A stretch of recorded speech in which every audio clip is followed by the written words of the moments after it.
Salut à tous, je vous retrouve aujourd'hui comme CrossMag a bug, malheureusement les serveurs sont down. On se retrouve sur Hearthstone pour une vidéo seulement, je vous garantis. Je sais qu'il y a beaucoup de vidéos Hearthstone, mais vu que les serveurs sont pas accessibles, on fait un petit peu d'Hearthstone et on va faire pour cette vidéo un deck fun. Un deck connu de tous, mais qui marche toujours bien parce qu'on va dans la gueule du gars.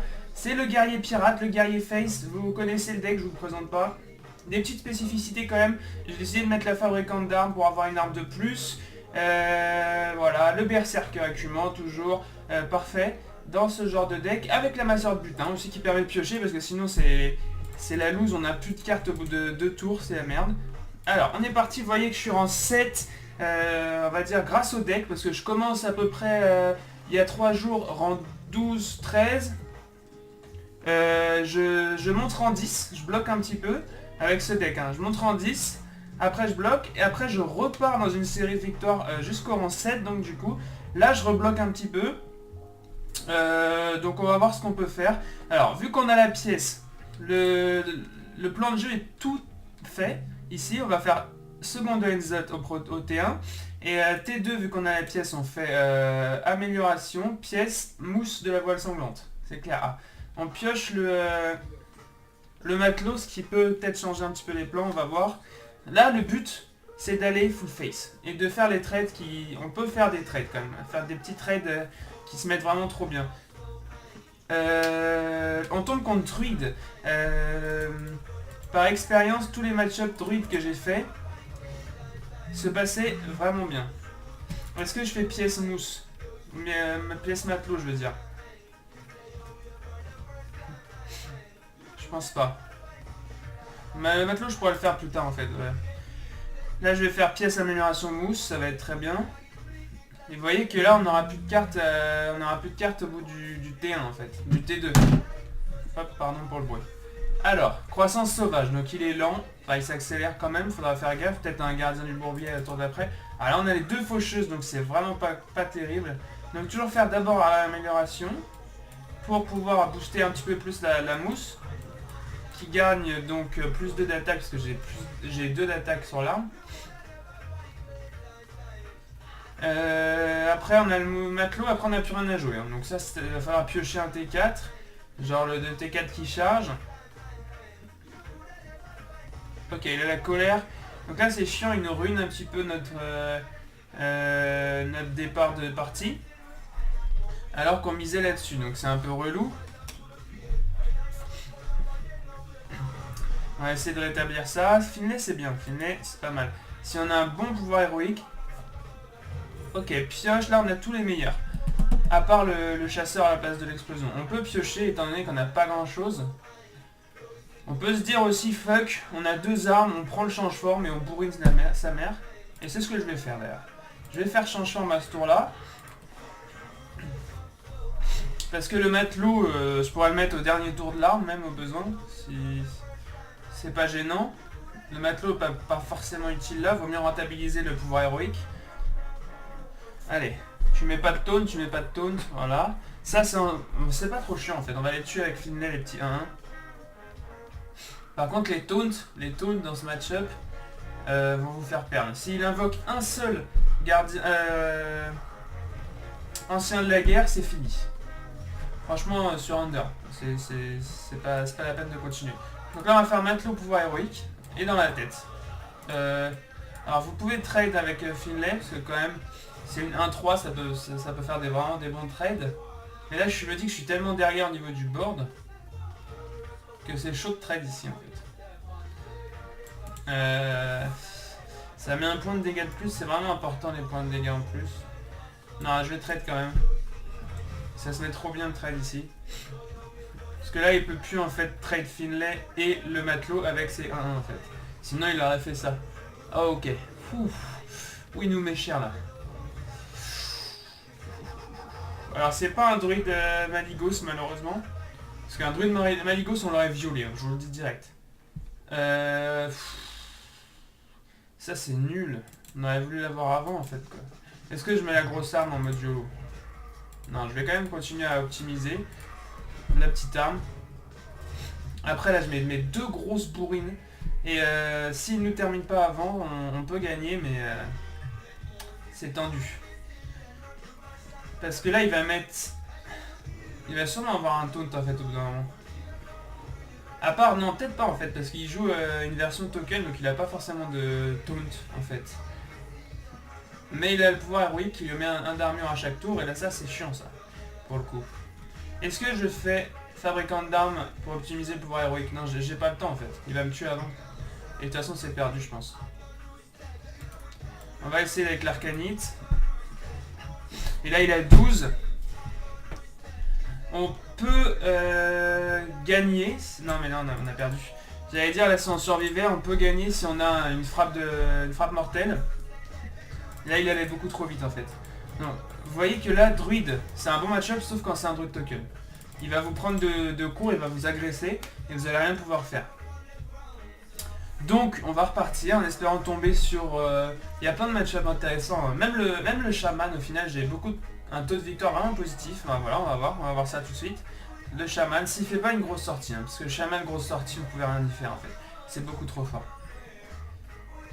Alors... On va garder matelot amélioration. Ah putain. Ça c'est du foutage de gueule. On enlève une faucheuse, il y a 30 cartes dans le deck, donc 28 si on enlève ça. Et je repioche une faucheuse quoi, c'est abusé. Voilà, on va taper. En général les armes 1-3 j'aime bien garder tous les stacks pour attendre une amélioration en fait. Ou une pirate qui me fait booster mes armes. Parce que taper 1 x 3 c'est pas terrible, alors que taper 2 x 3 c'est tout de suite beaucoup mieux quoi. Ok, il agresse direct, double matelot, mais vous allez pas trade ici, hein, ça sert à rien. C'est un putain de chaman, il va pas... Enfin vous allez perdre le board en fait obligatoirement. Vous pouvez pas prendre le board d'un chaman, il faut juste le tuer avant qu'il vous tue en fait. Et prier pour qu'il ait pas de furie sanguinaire. Par contre lui il va faire les trades sûrement. Et là, il faut prier surtout pour qu'il n'ait pas le... Ok, il n'a pas le -1 à tout le monde, je sais plus le nom de la carte. On va faire Finless, peut-être toucher un petit peu le truc du chasseur. Non. Piocher, c'est dangereux ici, en fait. Hein. Piocher, c'est dangereux parce que il va nous mettre des dégâts, mais en fait, on n'a pas le choix, on n'a rien d'autre d'intéressant ici, là. Donc, toujours pas de trade, hein, je pense. On face. Prochain tour, soldat d'élite. Prochain tour, faucheuse. Et si il met pas de choses venues d'en bas, on a gagné, c'est sûr. S'il commence à faire des trades, on peut se poser la question. S'il a un taunt là, c'est chiant. Ok, pas de taunt. Et il joue rien d'autre, pas d'éclair. Ok, éclair sur Finless, pas très grave. Corcon qui va lui mettre, à 15 plus... Oh, ok, un autre Corcon, c'est bien, c'est pas mal ça. Allez, boum. Boum, boum. Donc là, il est à 11. Donc s'il nous laisse le board... je mets la faucheuse et je l'encule. Hein, clairement, il n'y a pas d'autre mot, je suis désolé, mais... Ok, il a des taunts, je me disais que ça allait être trop simple sinon. Et là, il va faire le trade. Non, il fait pas le trade, mais lui, il veut vraiment la mort, lui. Parce que là, je mets... Alors, est-ce que je mets Corcron ou faucheuse? Je vais mettre faucheuse parce que prochain tour, j'ai la frappe héroïque, en fait. Voilà, tout simplement. Donc là, je le mets à 9. Et normalement... Même s'il me trade le board, même s'il me nique mes créatures, j'ai la frappe héroïque qui termine dans la tête, qui augmente mon arme à 9 et je le démonte. Il faut pas qu'il ait de taunt. Il a 3 mana, il va pas me sortir les loups. Tu me sors pas les loups. Mais même les loups le feraient pas gagner en fait. Les loups ça rajouterait un tour, mais on pourrait les niquer avec le corcron et ne pas taper avec l'arme et attendre le tour d'après pour le terminer. Parce qu'il pourrait pas trade les deux en fait. Il traderait que le corcron là en fait. Alors ça serait chiant en fait quand même. J'ai rien dit, ce serait chiant. Donc là même s'il a un taunt, on s'en va les couilles, on a perdu. On a gagné, je vais dire. Bien joué, on a gagné. Hop, frappe héroïque, boum, dans ta gueule. On avait même ça pour se booster l'arme une autre fois. Une fois de plus. Voilà. Vous voyez que les chamans, même si la légende du chaman qui nique tout le monde sur le ladder est vraie, avec votre guerrier pirate, vous pouvez le prendre de vitesse en fait. C'est un des seuls decks qui peut prendre de vitesse un chaman. Même le chasseur secret peut pas faire ça. Encore un chaman, donc est-ce qu'on va avoir autant de chance? C'est pas sûr, parce que le mec avait pas une sortie folle non plus. Et nous on a eu une très très bonne sortie. Là déjà on a une moins bonne sortie. Vous voyez qu'on n'a pas d'armes. Est-ce qu'on relance la mousse? Faut deviner, enfin, faut réfléchir au plan de jeu qu'on va adapter en fait. Est-ce qu'on veut plutôt piocher pour avoir plein de boosts d'armes, plein d'armes différentes, plein de trucs qui chargent, etc. Ou est-ce qu'on veut mettre la pression avec une mousse, sachant que elle meurt sur éclair? Non, moi je pense pas. Ici on veut plutôt piocher parce que voilà le danger de la main, voilà, on n'a rien de bien en fait. Donc il faut aller chercher des armes. Autre que la faucheuse qui arrive T5. Donc merci, j'ai 2 faucheuses, c'est mon maximum de... Enfin c'est la carte la plus coûteuse dans le deck, je les ai à chaque début de cours. À chaque début de partie, donc c'est un peu chiant. C'est pas grave, on va faire en sorte de faire autrement. On va mettre le matelot déjà d'emblée je pense. Ça dépend ce qu'il fait en fait. Mais je pense que le matelot est bien, c'est bien de mettre le matelot là. Allez. Ah putain. La griffe. Cette carte cheatée. Du coup le matelot sert plus à rien, mais vu qu'on n'a rien d'autre à jouer, hop, on le met. On s'en fout, on veut juste mettre des dégâts là, il va taper dedans, il va mettre des dégâts, il va se mettre des dégâts, il va se mettre 2. Le matelot mettra rarement plus de 2 dégâts, à part s'il charge. Mais vu que là j'ai pas d'arme, de toute façon il n'aura jamais chargé. Au moins je lui mets 2 dégâts. Ok, double pioche. Bah, c'est pas mal en fait en vue de la main qu'on a en fait. Après je vous cache pas que c'est pas du tout la meilleure main, j'aurais préféré ne pas avoir de pioche et avoir mes armes et mes améliorations. Mais on a au moins de la pioche, on peut se dire qu'il y a moyen de faire quelque chose quoi. Alors là je peux faire pioche plus gérer le golem. Et du coup je pioche ça, c'est mieux de mettre ça. Parce que là il va galérer à le trade en fait. Il va devoir soit tenter le golem, le totem puissance des sorts, soit mettre un totem langue de feu, voilà. Soit trade avec son arme et avec son golem et ça lui aurait fait perdre tout son tour. Là c'est la configuration la plus chiante, clairement. En plus il pioche le totem puissance des sorts, il aurait dû le faire avant mais c'est pas grave. Tant mieux pour nous. On peut mettre la faucheuse en mode YOLO. On peut faire aussi ça, gérer le totem qui est dangereux ici. Alors on va faire ça, on va gérer le totem qui est très dangereux ici, et mettre de la pioche encore une fois. On peut pas se permettre de laisser plus 2, plus 4 de dégâts, c'est pas possible. Et là il est en train de nous prendre de vitesse. C'est exactement la situation inverse de la partie d'avant. On n'a pas eu nos armes d'early game, on n'a pas eu nos invoques importantes, et donc il nous nique, forcément. Ok, donc là il nous enchaîne complètement, vous voyez que là dans cette configuration là, ça va être compliqué en fait. Là on peut rien faire théoriquement. On va essayer de se défendre quand même. Mais ça va être chaud quoi. Faudrait qu'il arrête de mettre de la pression là, vraiment. Parce qu'en plus il a encore sa griffe de merde. Cette carte est vraiment OP en fait, c'est vraiment n'importe quoi. Voilà, donc il trade free hein, évidemment. Bon par contre il se met des dégâts, c'est bien. Oh les loups, putain. Les loups quoi. Là il nous faudrait le commandant, la charge avec bouclier divin. Ce serait vraiment OP. Ok. On l'a pas, donc on va mettre Corcron. Pas trop le choix ici. Corcron et peut-être amélioration. Voilà, on abandonne l'arme. On se dit qu'on a d'autres armes en main. Ouais, on va faire ça. On abandonne l'arme. Et on met un truc qui met un peu de pression quoi en fait. Et qui sera obligé de gérer. Donc. Et là on est à 11 points de vie. Donc vous voyez, il a pas beaucoup de dégâts, mais il lui suffit d'une rage machin, ou d'un totem, une vachette là, je sais plus comment il s'appelle. Pour booster tous ces totems et c'est mort. Voilà, la furie sanguinaire typiquement qui nous fait perdre. Donc on va vite. Hein. Quand vous voyez que vous avez perdu avec ce deck, n'hésitez pas à abandonner. Enfin, ça sert à rien. Le but c'est de monter vite. Et avouez-vous vaincu quand c'est ça. Vous n'avez pas de moyen de revenir.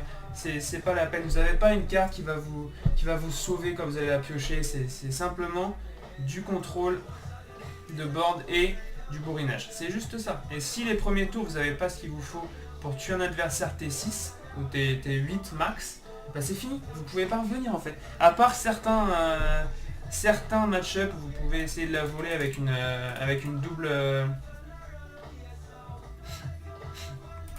Avec une double frappe héroïque, mais sinon c'est mort. Double frappe héroïque, ça fait 12 de dégâts quand même. Je précise, c'est énorme. Encore la pire main. Hein. C'est bien, on a Finlay, c'est bien, on a une arme avec Enzot. Mais voilà, ce on pioche la frappe mortelle, c'est vraiment de la merde. Pas les meilleurs pouvoirs héroïques en plus.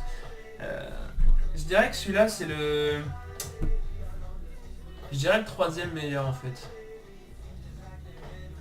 Derrière le chasseur et derrière le démo je pense.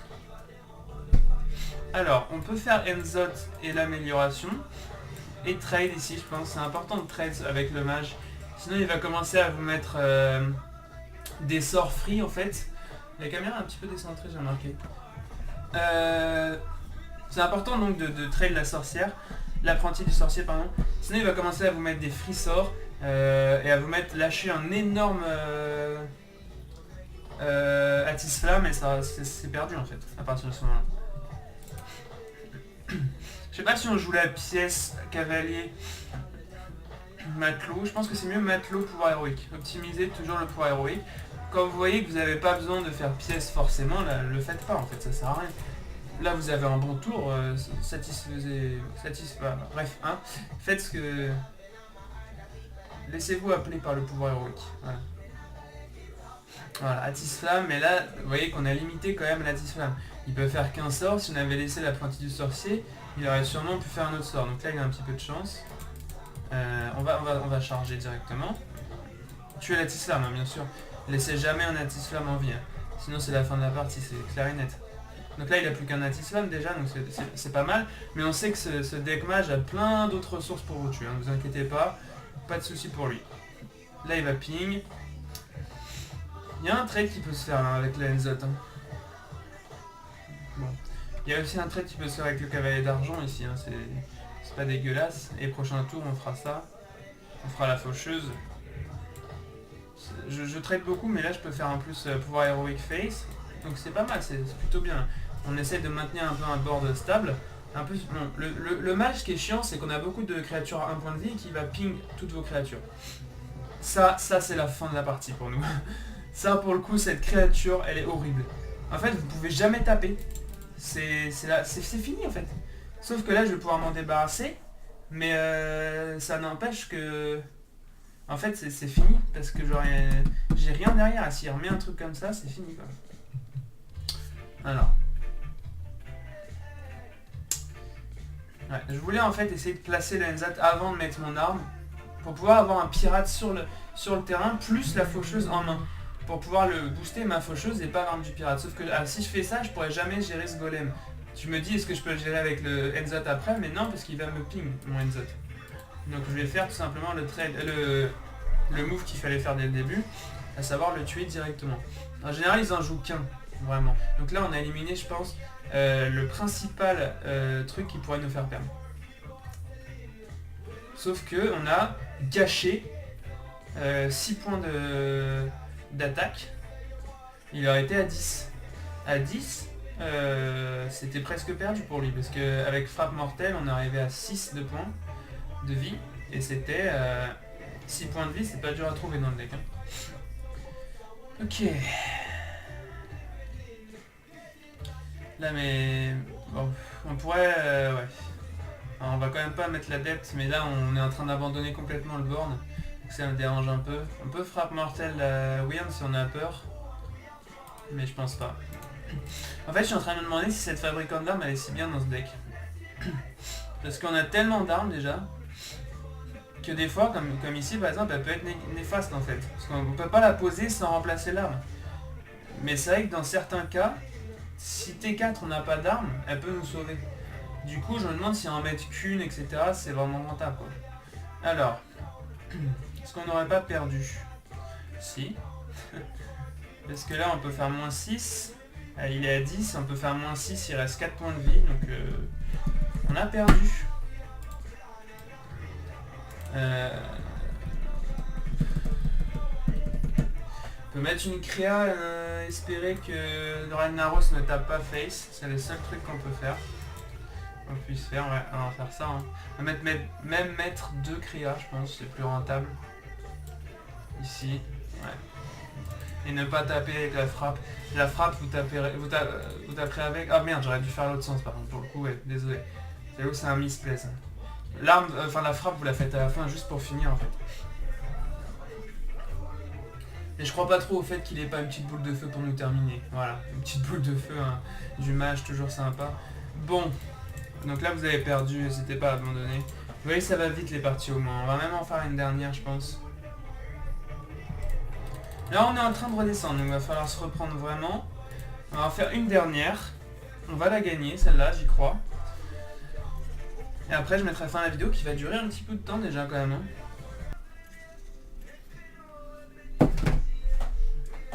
Allez, on est parti pour une dernière game du coup. Et ce sera contre Shaman encore. C'est rare hein, quand même qu'on tombe que contre des chamans comme ça. Hein. Vraiment, je comprends pas pourquoi. C'est un troll évidemment. Alors, est-ce qu'on garde le second? J'ai pas très envie en fait. J'ai Finlay, je préfère Finlay. Voilà, je pensais avoir une arme effectivement. Donc là on a une très bonne main. Il va falloir bien jouer. Hein.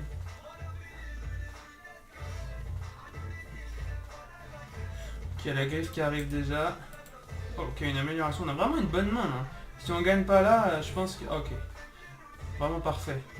Tir assuré ou change forme? C'est ça la question en fait. Change forme est rentable sur les armes. Mais je préfère tir assuré quand même qui fait plus mal. Donc là, il faut bien réfléchir. Je pense qu'on va faire amasseur de butin. Oh putain, Thanos! Amasseur de butin et derrière faire la hache, le matelot et l'amélioration. Mais il faudrait tuer Thanos en fait. Quoique, on s'en fout un peu. Peut-être garder le pirate pour l'adepte aussi. Si je fais l'arme, prochain tour je peux faire adepte pirate, c'est pas mal aussi. Peut-être faire ça. Hein. Je sais pas, là j'ai peut-être fait une erreur, vous me direz ce que vous en pensez. C'était soit faire arme et prochain tour pirate, pièce, adepte, soit faire amasseur de butin et prochain tour, enfin tour 3, arme, matelot, pièce, amélioration. Et espérer que le matelot survive. Je sais pas. Je sais pas. Les deux plays étaient pas mal, je pense. Ici, on va mettre donc ce qu'on a dit. L'adepte. Mais c'est bien de rentabiliser l'adepte parce qu'elle est vraiment compliquée à rentabiliser en fait. Je pense qu'on trade ça. Quoique, non. Non, on va la laisser piocher, on s'en fout en fait. Et on le tradera avec ça au prochain tour si jamais. En fait, on s'en fout qu'il pioche. C'est pas comme si on était en contrôle où on voulait limiter les réponses à ce qu'on fait. Enfin là on s'en tape honnêtement, soit on gagne, soit on perd. Hein. Ça par contre, ça c'est vraiment chiant du coup. Bon. Je pense que là... Ça va être amélioration sûre, parce qu'on veut rentabiliser l'arme le maximum. Et du coup, peut-être mousse. Mais il a trop de trucs sur le board en fait.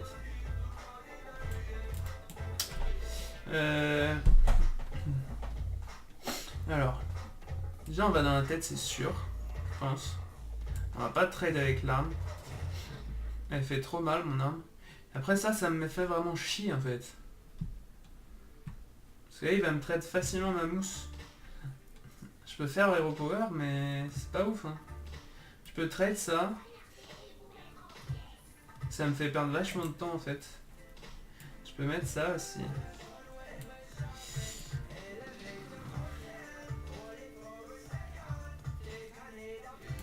Et là c'est vraiment chaud. Je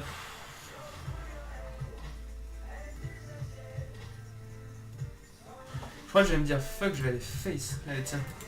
Voilà. Celui-là on le met à 11. Mine de rien. Là au prochain tour j'ai combien de dégâts? 5 et 4, 9. Et mon Hero Power 11. Donc en fait là on met le... On setup le létal en fait. S'il a pas une chose venue d'en bas, il est perdu. Il a perdu. C'est ce qu'il faut faire avec le chaman en fait je pense. C'est le prendre de vitesse. Donc voilà, là il a pas de réponse. Vous voyez, il va me trade mais il a perdu. Donc c'était bien le bon play qu'il fallait faire ici. Il fallait aller face, il fallait pas se laisser avoir par ce trade facile ici. En plus on a une amélioration. Donc là c'est terminé pour lui. Hop, hop, vous voyez les dégâts qu'on met. 10, 12 et boum. Et ben voilà, on finit sur une belle partie. On a explosé du chaman. Vous voyez que c'est possible. Soyez pas trop défaitistes par rapport au chaman. Prenez ce magnifique deck qui va face et vous gagnerez peut-être contre le chaman. Moi je vous laisse là. Salut à tous. C'était Elurus. Ciao.